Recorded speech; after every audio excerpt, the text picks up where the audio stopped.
Chris Ikika had once dared to believe that his ideas alone could change his world. As a young lecturer with a passion for the people, he entered politics with dreams as vast as the skies. But politics had no room for dreamers without resources or allies. The voters deserted him. His comrades abandoned him for the allure of the ruling party. Even in his ward, his name failed to inspire trust. His failure in the primaries was a bitter pill to swallow. Jacinta enters the room carrying a basket of goods. She gives Chris a reassuring smile, masking her own worry as she becomes the family's sole provider. Defeat had taught Chris lessons that no classroom could. He learned that politics was not about ideals, but alliances. The governor, a master of the game, saw promise in the young man's loyalty and took him under his wing.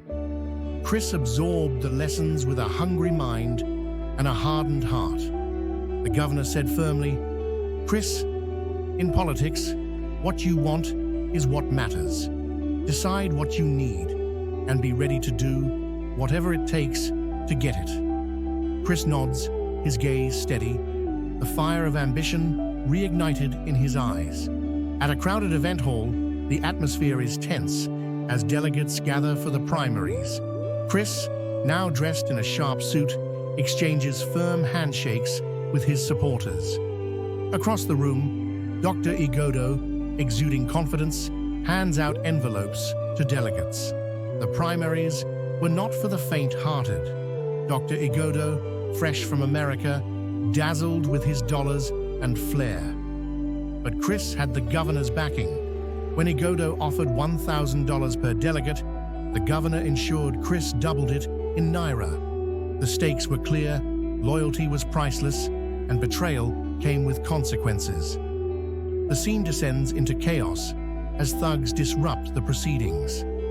Amid the confusion, Chris and the governor exchange knowing glances. In a quiet meeting room, the governor announces his decision to nominate Chris, rendering the disrupted primaries irrelevant. Chris listens intently, his expression a mix of gratitude and resolve. The governor's veto was the final word. By sidelining Dr. Igodo, he taught Chris a crucial lesson. Power wasn't earned. It was taken and defended with strategy and strength. Chris was no longer the naive lecturer who lost his ward.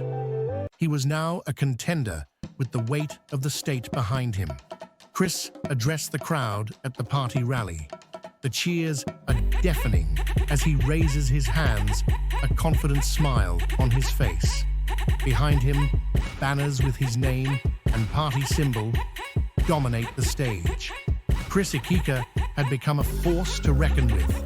Backed by the governor and armed with the lessons of power, he was poised to win his seat in the State House of Assembly. The naive idealist was gone, replaced by a pragmatic politician ready to play the game. There was no one in the state who would take a bet against Chris winning the seat.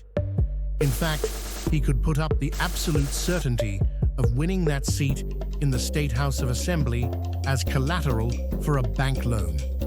It was the skullduggery of the nation's politics. The people in power settled for nothing less than total domination in their area or state.